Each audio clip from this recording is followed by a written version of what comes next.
Good afternoon, everybody. I'm Asaf Ramarowski, the Executive Director of SPME, and it is my pleasure to welcome you once again to our show. There is a lot to talk about in our space, and the news is coming in fast and furious, and all of this is affecting our space in general, anti-Semitism, BDS, and all the topics that we tackle on a regular basis.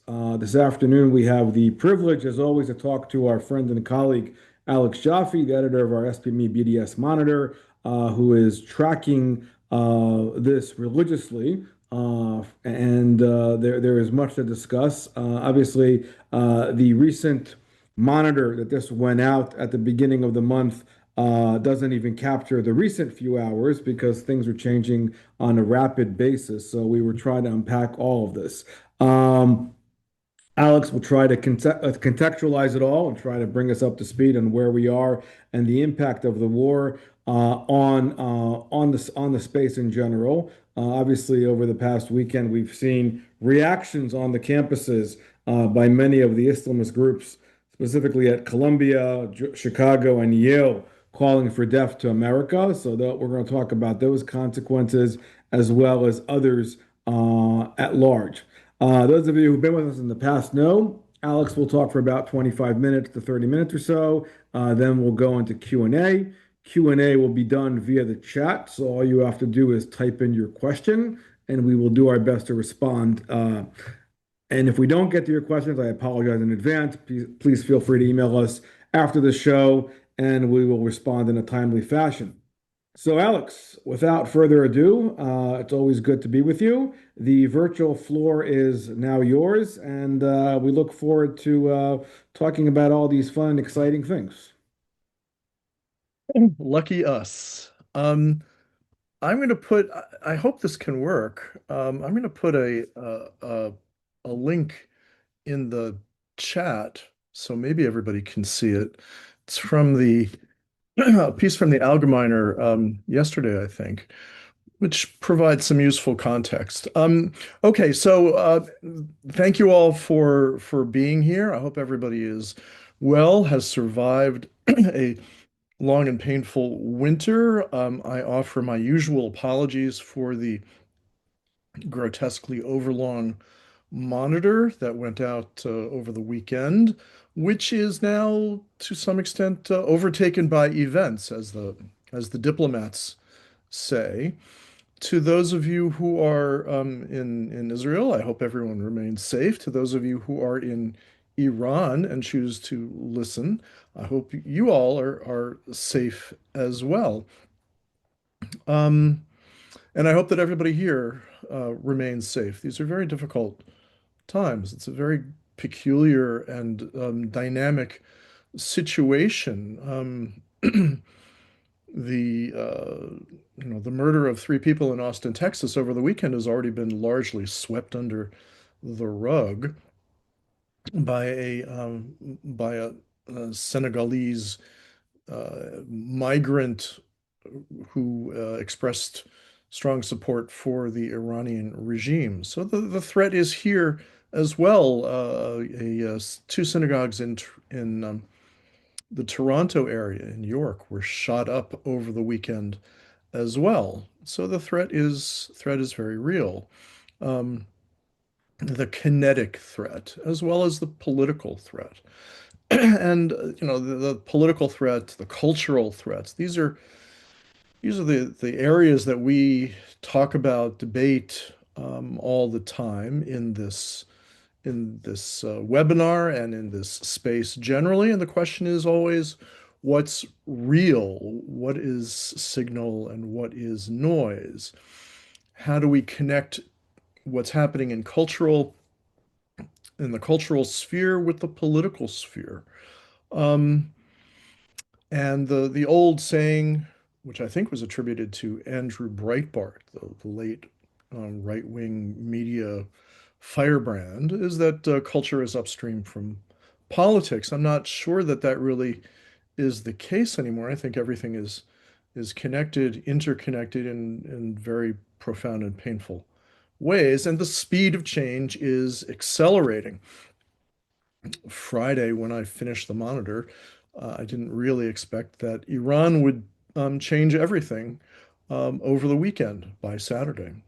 And it's a masks off moment for politics and for culture in this country and globally. Again, everything is connected, and everyone is making their position on Iran and by direct extension, Israel and America, um, very clearly, very clear in all sorts of ways. So let's start with a little bit about culture, I guess, um, if we can dignify it with that term. The link that I put in the chat, which I hope you can all access, is to a piece in the Allgemeiner, which talks about faculty support for Iran, which has exploded over the last 5 or 6 days, and also generally among student groups, among SJPs, and in the streets. And these components, faculty, students, and street protests, are are all intimately linked. The the the likelihood of faculty support for the the Islamic Republic of Iran and supporting Hamas is 100%. The same with students. So what we've seen is student SJPs at a variety of institutions in the United States expressing support for the Iranian regime, for the Iranian revolution, making clear that death to America, a phrase that we use, but what was used by the Columbia Umbrella Group, brings together all the student anti-American and anti-Israel groups. This is who they are, and this is what they are. But we've also seen something very interesting in the streets that all of the groups that had previously supported pro-Hamas protests, they've been the backbone, the SJPs being the foot soldiers, um, but groups like the People's Forum, the Party for Socialism and Liberation, um, lots of other groups like this, pivoted really in the last couple of months from an exclusive Hamas and anti-Israel focus to anti-ICE protests. They were very active on the streets of Minneapolis and in Los Angeles and in other cities. And now they've come out very strongly. Again, exactly the same groups, exactly the same people, come out very strongly with support for the Iranian regime, hands off Iran, and words to that effect. And we know from really the beginning of the whole process after October 7th that these are groups that are supported by directly by uh, the Chinese Communist Party through various local donors and organizations. The Neville Singham Network is the most notable. He supports Code Pink and other groups. Excuse me, and all of these organizations have shifted again from Hamas to ICE to Iran. And the reality behind this is that what we're seeing on campuses and primarily off campuses, because campuses have become somewhat more restricted territories in the last year or so, are foreign influence operations funded by foreign powers to manipulate American public opinion and the American political process. The role of Qatar in all this is typically um, opaque. We know, of course, that Qatar owns lots of things and lots of politicians in America and lots of institutions. Major reports in the last month and a half or so on Qatar's uh, financing in American higher education, also K through 12 education, a couple of $1 billion in the last few years alone, the largest single donor. Now that they've been attacked by Iran directly, their position specifically regarding Iran and Israel is a little bit more opaque, and there's reason to think that they're playing a very duplicitous game, speaking out harshly against the Iranian regime for which they were a footstool, one might say, but also not necessarily shifting their let's put it this way, there's no indication that they've become especially philo-Semitic in the last 5 days, nor that they will in the future. So the cultural generators are on campus at least, and the ones that are off campus, and the ones that are driving much of the campus sentiment, who financed it in the past, and who support operations through groups like Faculty for Justice in Palestine, SJPs, and the American Muslim Brotherhood Network. They've moved completely in the predictable direction of support for Iran. Again, it's a mask-off moment, but it's not an unpredictable one. It should have been predicted. The target is really the United States. The target is really to um, affect social and political cohesion in the United States. And we see the same kinds of operations going on in Europe and in the UK, in particular, where Shiite influence organizations are much more powerful than they are in the US. There's a different tradition and trajectory, you might say. But the political implications of that, which I'll get to towards the end, are very important. I think that that's one of the most important takeaways in all this. Um, so again, a masks off moment, and we have this brings us to the another part of the cultural sphere, a particularly unsavory part of the cultural sphere, which is linked to politics, and that's the right-wing media influencer um, nexus, you might say. As everybody's been aware, there's been considerable concern about a couple of individuals in particular, Tucker Carlson, um, Candace Owens, Nick Fuentes, and um, a handful of others that who have in the last, since October 7th, really, have shifted decisively against Israel and against Jews, indulging in all sorts of increasingly wild and bizarre um, fantasies and conspiracies about Jewish power in America and globally, hidden Jewish cabals, and so on. Again, there's reason to think, but no clear evidence yet that there's been a financial basis for some of these shifts, Qatari and by extension Iranian influence, that they're acting as mouthpieces. And the concern, of course, has always been, well, what's their influence on the Trump administration, on Trump himself? Vice President Vance, who was very close to Carlson personally, and on right-wing politics, Republican politics, America First or Make America Great politics, these kinds of broader political conceptions that have emerged. And I think this has been a legitimate concern. And there's always been the question of, well, are we looking at a handful of podcasters who have gradually gone insane, um, thanks to their own psychology and also, in all likelihood, the influence of tremendous amounts of money, or whether this represents a grassroots kind of phenomenon. Um, for the most part, and my opinion at least, has shifted back and forth.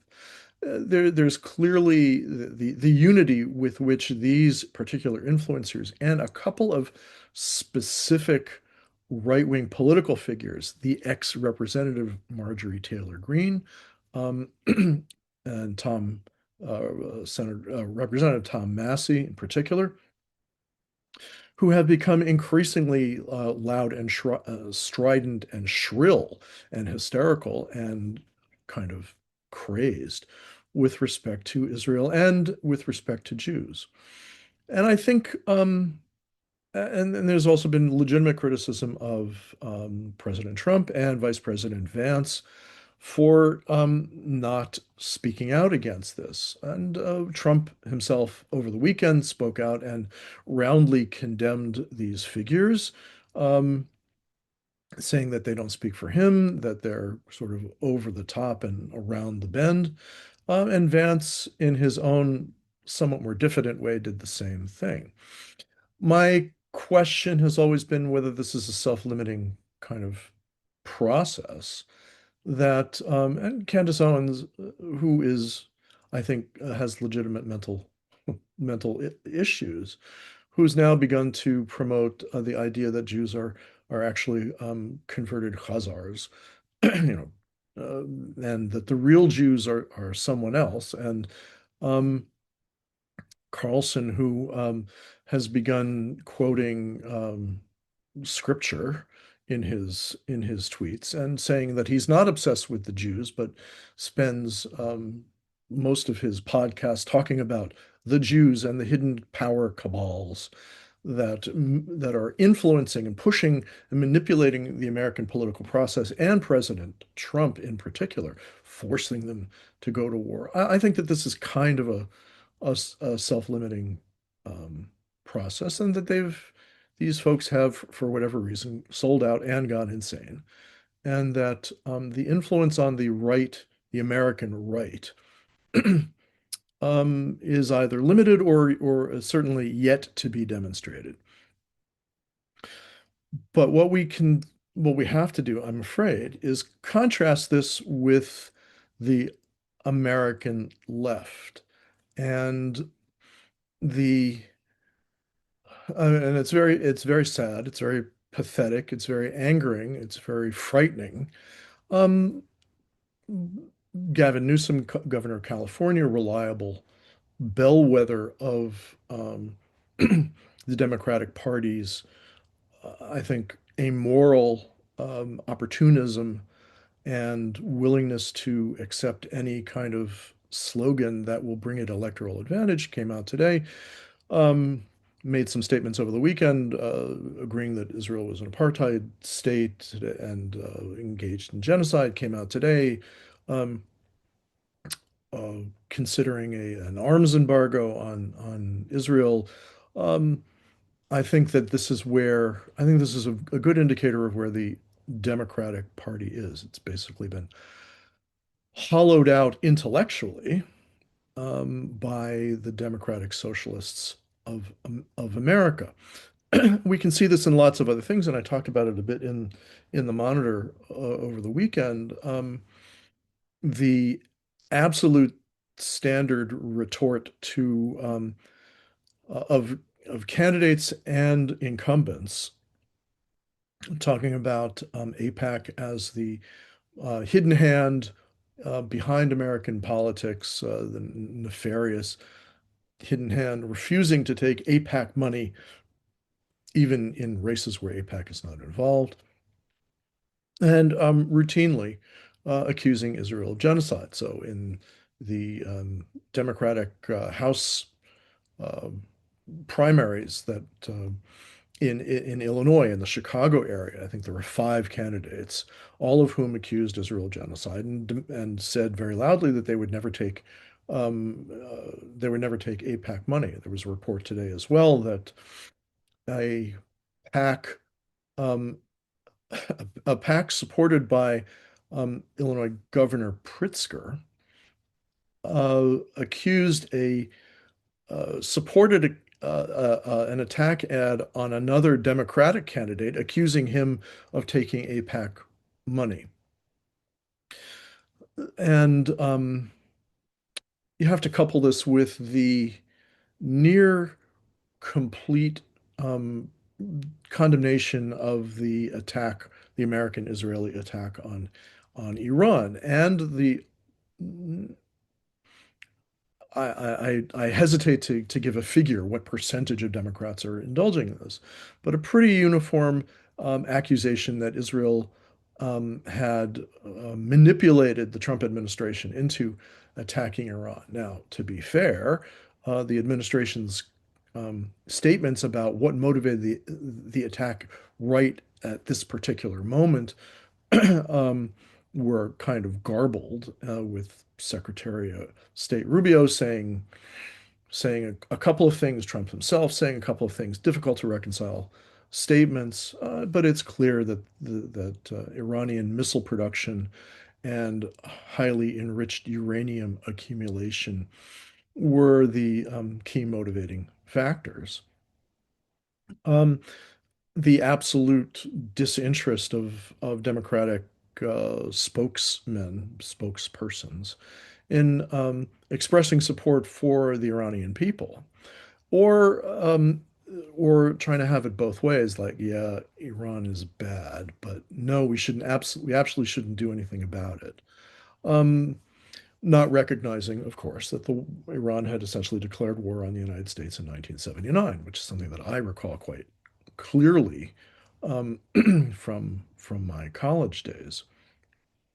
Um, and you have these very bizarre examples of what's become known as the horseshoe, where the right and the left meet um, on the dark side of the moon in opposition to Israel and Jews and their nefarious conspiratorial ways and manipulations. So there was something um, that I just saw a little while ago. The pseudo crypto allegedly right-wing website, The Bulwark, um, which frankly, in my opinion, is kind of a comical, pathetic enterprise run by Bill Kristol, came out in support of the Nazi tattooed Democratic candidate in Maine, Plattner.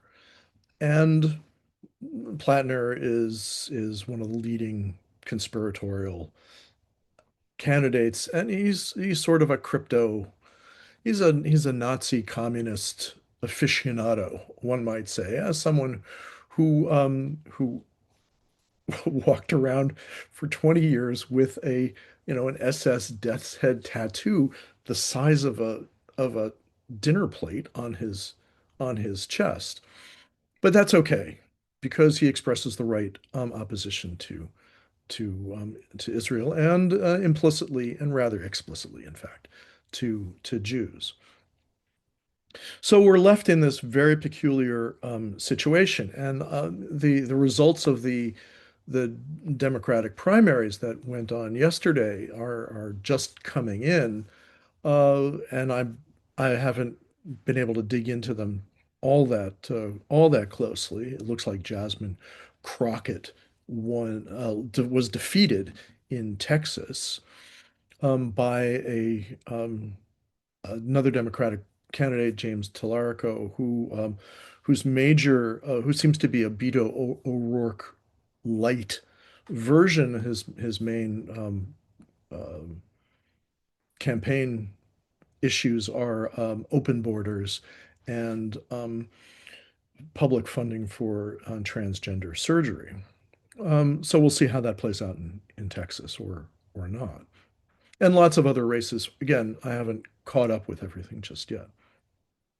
The big question is one of the big questions is where does this leave the country? And how alarmed should we be?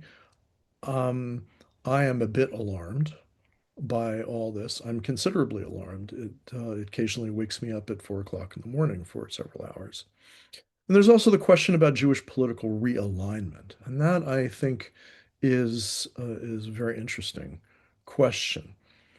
We don't need to repeat the history of um,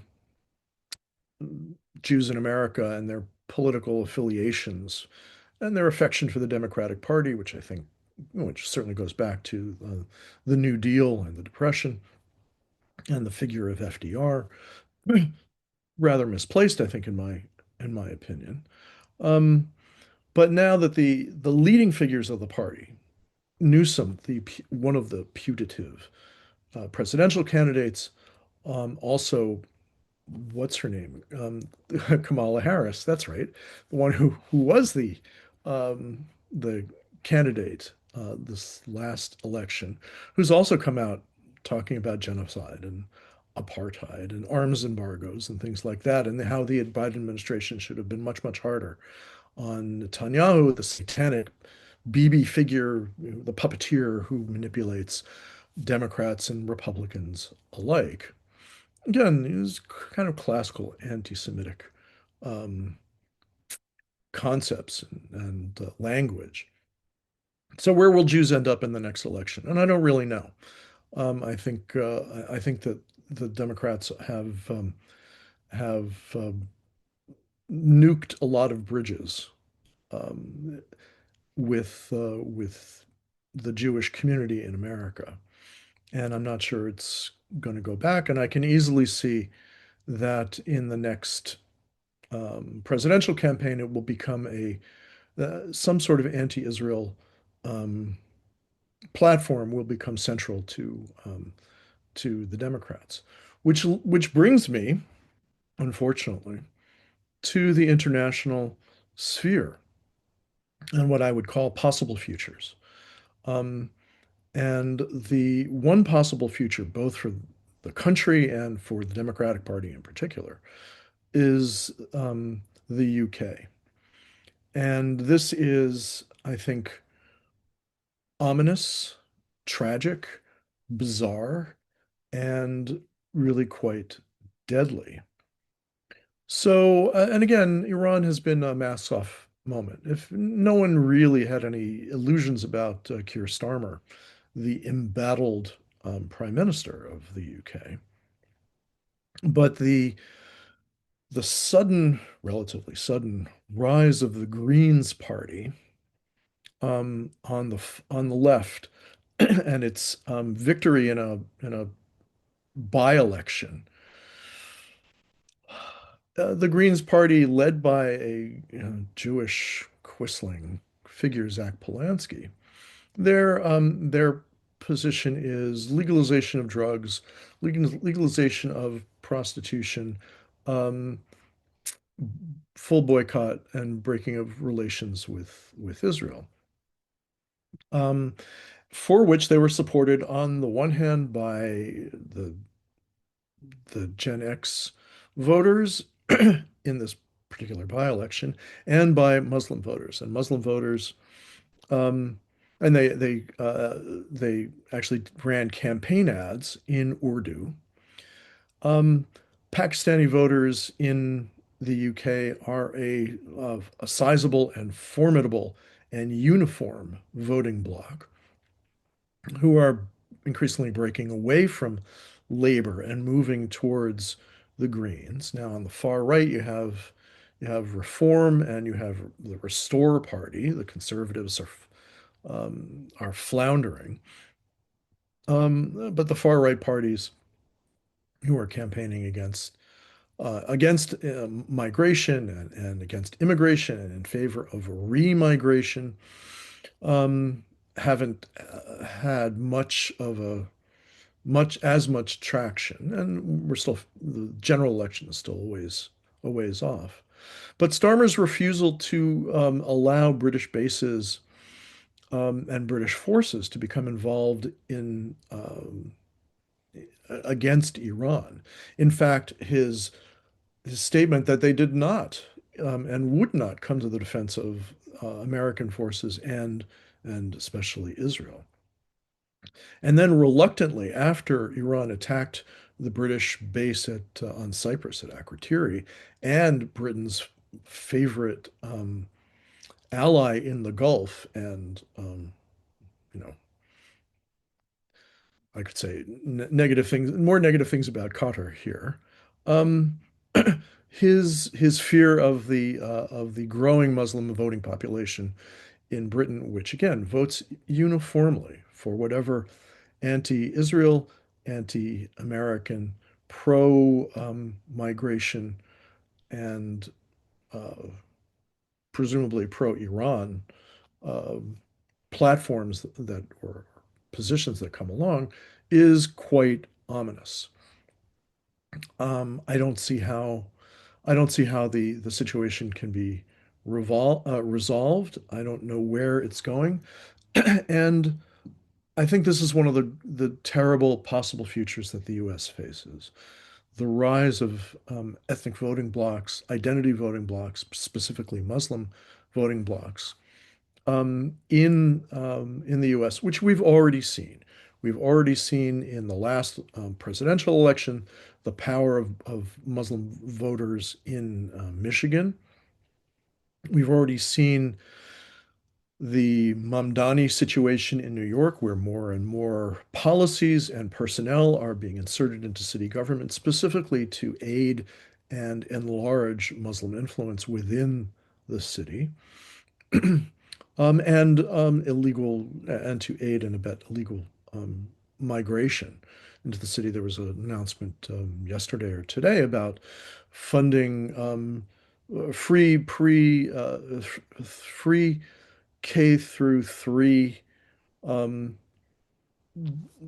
after school programs for anyone, regardless of migration status. Well, this is a magnet, obviously, and these kinds of local voting blocks are very important. Now, one of the most important elections um, that's going on, it's still not resolved as of earlier this morning, is Valerie Foushee versus Nida Alam in North Carolina.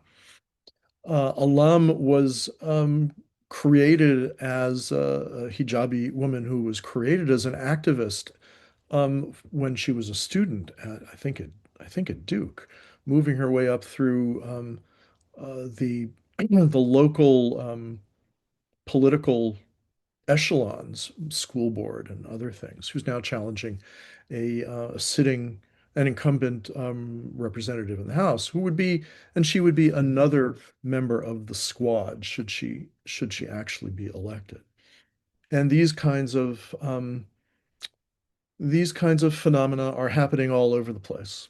And Britain is the outcome. The UK is the outcome, where national politics are systematically shifted against Jews, against Israel, against the interests of the country itself, against the West, by by these politicians and by these communities who vote en masse as blocs, often for whomever they are told to by their religious community leaders. So again, it's a funny position. It's a masks off position where we should disabuse ourselves of any thought that American politics will be somehow self-correcting and pivot towards the center. There's extremism on both ends.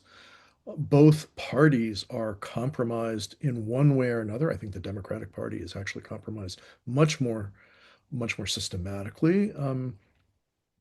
And the demographics work against it. Now, Israel, I think, and the United States will, I think, prevail in defeating the Iranian regime. And I think that some sort of better regime will emerge, which will make the Middle East better and safer and economically and socially more prosperous. But things may get worse here first, and Jews will be blamed for it, as they are being blamed for it now by the right, who accuses the Jews of, forcing, manipulating President Trump into betraying the Make America Great movement, and by the left, who believe that the Epstein cabal, Epstein being the all-purpose term now for the right wing, or I'm sorry, for the Jewish sex abuser billionaire um, conspiracy types, Um, and that they're the reason why America doesn't have, free health insurance for everybody, including illegal aliens. So again, not a terrific message and not a terrific time. We'll see where it goes. And on that uplifting note, let me stop and take some questions. Great. Thank you as always, Alex. There's a lot to discuss. Uplifting, never, but Right. I know we tried. Um, before we go to the audience, let me take the prerogative of asking the first question and a kind of a segue to your you started to go into the question of like how all is impacting the Jewish community and Jewish votes and whatnot. The one thing that you did not mention obviously also took place this past week was, of course, J Street's conference, Ah, right. which was spearheaded by Chris Van Hollen and obviously echoed all of the comments that you articulated. Can you talk a little bit about that? I mean, there's obviously, and there's been a slew of articles within the New York Times, the forward about this how the blame game goes and Jewish votes and what it means to play the game here in Pennsylvania. Of course, uh, Governor Josh Shapiro is it also came out with a statement questioning the legitimacy of our actions in Iran. But to your point, I mean, all of us who know history and all of us who remember, this was a war that was a war of choice. Was chosen by Iran back in 1979, and they've been on message all along. So talk a little bit about just about the Jewish community. Is it do you think it's waking up regarding some of these issues as a result of what's happening regarding Israel and Iran, or is it doubling down? And I know you and I have had these conversations, but let me throw one more point out there. I mean, obviously, you're also seeing some kind of generational gap, a little bit between the older and the younger. So if you can talk a little bit about that as well, I think that would also be helpful to the uplifting conversation. Right. I think the question is, again, part of the question has to be framed in terms of signals to noise. Um, J Street uh, can have all say whatever it does, and people can go there and say whatever they do, but how much do they represent the Jewish community? And that's not very clear. Um, I think what is clear is that well, to backtrack, J Street was created as a wedge, um, as a device to separate Jews from Israel. It was created by essentially by the Obama administration, along with a bunch of other organizations, not least of all NIAC, um, the National Iranian American Council, which served as essentially a local mouthpiece for the Iranian regime. But J Street's job was to split the Jews against Israel, to make it a wedge issue within the community by offering an alternative to AIPAC. This is what it was constructed for. Now, AIPAC is not blameless in this equation. When AIPAC, and this is a sort of sidebar, when AIPAC came out of the pandemic, as we all did, rather shell-shocked, and decided that it was going to kind of give up this notion of being the broadest possible tent and become a political action committee, I think that that was a bad idea. I think it's been catastrophic. And what we've seen since then is that it's become a lightning rod for Democrats, and that J Street um, has become a kind of destination for Jews and others who don't really like Israel all that much. Um, to come and because J Street reliably opposes anything that a Republican administration does, reliably opposes everything that the Israeli government does. Um, I don't know how many days after October 7th they were calling for Israel to, return to the negotiating table with Hamas. I'd have to look that up. It's kind of nauseating to consider. Um, but they are now a thing. They're now a destination for Jews and others who are on the left. What's the percentage? We don't know. Um, because AIPAC and other legacy organizations are floundering, frankly. Their messaging is muddled. There was an easy, you might say, and concise unity that was achieved after October 7th, but as the war went on, it began to fray. And as the messaging campaigns, in which J Street was instrumental, about against the Israeli government, managed to split some percentage of American Jews, and especially um, younger generation. So there was a poll, I guess it was about 2 weeks ago, that showed, purported to show, that American Jews are vastly in support of Israel, 85%, 90%, whatever it was. But at the same time, somewhat a slightly lesser number, 65 or 75%, would not call themselves Zionist. Now, this is a contradiction. What it shows is that the other side, all of the components of the other side, including J Street, frankly, have been very successful at making the term Zionist poison and anathematizing those who come out and say that they're Zionists. Now, Zionist has all sorts of issues as a term. It's a, you know, neologism that goes back 150 years, whatever it is. It was aspirational, creating Zion. It's not really, doesn't in itself, doesn't describe supporting the state, but whatever. I mean, all these kinds of linguistic and historical nuances mean nothing. It means, you're for it or against it, Israel.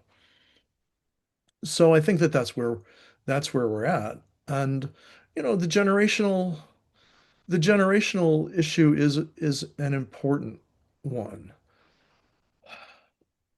We can do a kind of or autopsy about Gen X and Gen Z until the cows come home. People have been traumatized by the economy, by the pandemic, by the collapse of instant trust in institutions, and so on and so on and so on.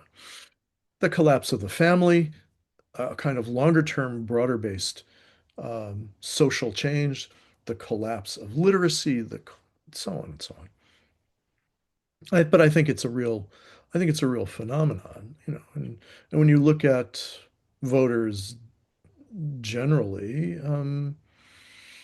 Gen X, Gen Z are way to the left overall, and I think that this is going to be very difficult to overcome. Now, I actually think that the war with Iran will be helpful in for some subgroup of that because they're going to see that the United States and Israel um, standing against an implacable ideological enemy that's killed thousands of Americans over the last 47 years.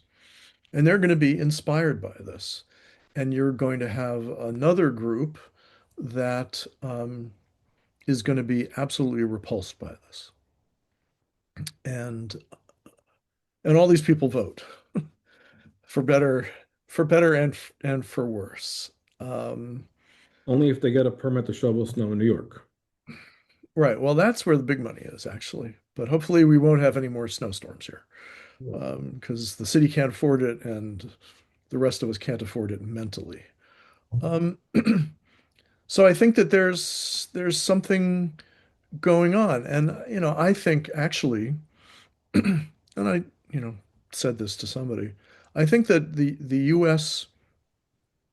can defeat Venezuela, defeat Iran, undo Cuba, which is next on the list, put China in a box because all of these strategic moves are ultimately about boxing in China and dividing the world into spheres of influence, which was the Chinese idea in the first place, and marginalizing China and their malign influence everywhere. And this can all be accomplished with enormous success, and the economy can begin to turn around, and that enough people will still be pissed off by the midterms for the Republicans to lose control of the House and maybe even the Senate. And to 2028, I don't even know. Um, because the example that I always go back to, which is not a particularly good comparison at all, is the May 1945 election. Winston Churchill, the Conservative Party, won the war, although the Pacific War was still 3 months away from winning. Um, and after 6 years of blood, sweat, and tears and austerity, and millions of people, of soldiers overseas, and massive social disruption, and the blah blah blah, the conservatives lost, and the Labor Party under Clement Attlee was voted in because people had just had enough, and they was like, "Thank you very much. We absolutely want to get back to normal." And if there's one thing that the Trump administration is not, it's like normal, whatever normal is. Now we've become, you know, numb to how abnormal administrations like Biden really were, because you have this empty figurehead who was literally propped up in front of a microphone while a shadowy hidden cabal of advisors made all the decisions. But so I don't know. I think the upshot is that the Jewish community in America is politically homeless, and that any residual affection for the Democratic Party should be jettisoned immediately, and that any potential affection for the Republican Party should be highly conditional and highly suspicious. It should be approached with a great deal of caution, one might say. Yeah, it's a good way to put it. Let me just jump to the audience Yeah, without, please. I mean, and that's the kind Rambling. of, no, it's all good. That's a segue to, your earlier point about China, which I think is important. So Tony Silverman is asking a question about and this is something you and I have written about actually in our latest chapter in this latest book we did about the war on words and the war on deeds, about the consistency of the protesters and the cause and the funding of the chaos, who's including all the funding of all of this. And so obviously we do a great deal of unpacking the red, green, and brown alliance, but maybe you want to talk about some of the Chinese and the Russian aspect here as well, and not to mention the communists as far as, The local communist. Fergie Chambers and Roy Neville Singham and all the other forces behind all of this, which are worthy to understand the uniformity that allows these action to take place vis-a-vis the funding and the actions that play out. Right. It's a very big topic, obviously, and it's rather dynamic in a way. Um, look, as we said in the book, which is, I think, a useful overview, but also a little bit overtaken by events already. Um, the Russian influence seems to be mostly cyber related, botnets and influencers. I haven't seen a lot of evidence that they're providing funds directly to groups or influencers. Um, but it's not uncommon to see Russian media and certainly amplifying messages that have been planted and cultivated. So one of the bizarre things, Megyn Kelly, um, one of the many TV blondes, who talk about things. Her comments about, the Israel and the Jews forced America to attack Iran has been picked up and, retweeted by Russian TV and by Russian influencers across the board. This Jackson Hinkle guy. Um, the Chinese have a much more complicated ground game, from what I can tell, and there have been a number of reports that have come out in the last couple of months, and also going back to after October 7th, they seem to actually support groups on the ground. They seem to be funding groups like Code Pink, Party for Socialism Liberation, local Antifa groups, maybe. It's a much more comprehensive network of groups, from the funders to the public faces, Code Pink, Medea Benjamin, characters like that, to the local the local level, the local Antifa groups, Rose City Antifa, the John Brown Gun Society, in various places. And I can only hope that in the intelligence community and law enforcement are on this. There are claims that of investigations, but I don't see a lot of arrests yet. And tracing the money is vital. It's Neville Singham, it's a couple tens of millions of dollars, and these kinds of street operations where, you know, somehow a van pulls up at your protest and hundreds of pre-printed signs saying "Hands off Iran" with the logos of Palestinian Youth Movement, Party for Socialism and Liberation, um, Code Pink, et cetera, et cetera, et cetera, are printed at the bottom. Somebody has to pay for all that. Um, It's not clear how much Qatar pays for that, because Qatar pays for other things. Qatar pays for school curriculums, and for university chairs, and for whole institutions. Um, these are deeper kinds of influence operations. Um, so it's a multi-level sort of thing. And we're trying to describe the shape of the elephant by feeling different parts of it. I again can only hope that the American intelligence community and law enforcement are on this. I mean, I know we know from various comments and lawsuits and things, the occasional arrest, that there's an awareness, but I don't see a full court press. There was something. I'm trying to Well, remember the. apropos of the lawsuits, I mean, and this goes into, another question we had here before about Colombia. One of the leaders of this coalition of groups was, of course, Mahmoud Khalil.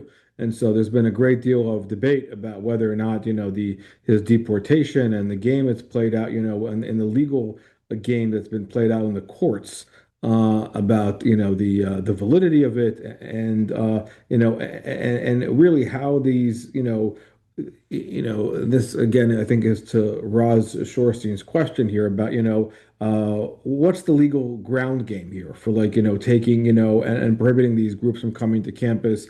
I know this is a longer question that you and I obviously Well, have the spoken the about. the legal ground game. I mean, there is a legal ground game, and it's being played out.